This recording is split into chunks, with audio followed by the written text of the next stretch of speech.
Hey, my name is John Trousdale at Tri-Green Equipment in Florence, Alabama. Today we're going to be removing and installing the loader on a 1025R tractor. So first we're going to crank the machine.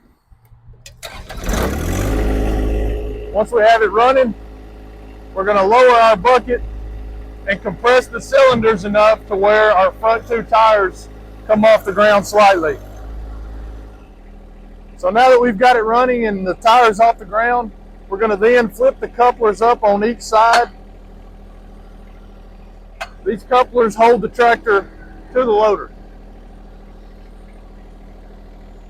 So once we have the couplers in the up position, we now make sure we have the tractor in neutral. Once we have the tractor in neutral, we'll pull back on our loader joystick.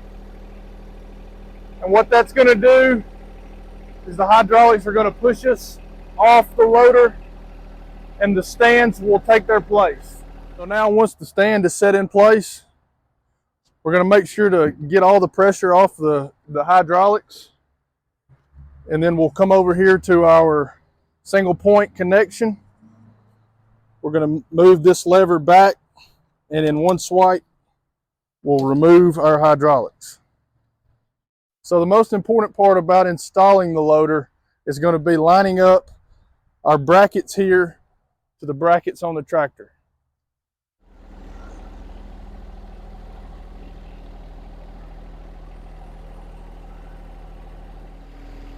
So now we're going to reconnect our hydraulics.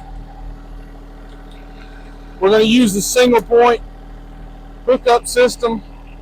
Makes it super easy to take one swipe at it and not have to pull out each individual hydraulic hose.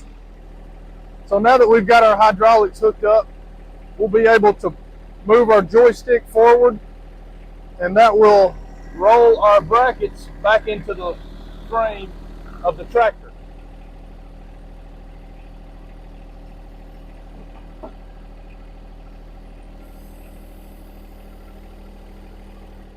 Once we've got our bracket set on the frames, we'll be able to then lean forward and easily flip the couplers back down on each side.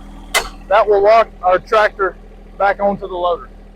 And that's how you detach and attach the loader on a John Deere 1025R tractor.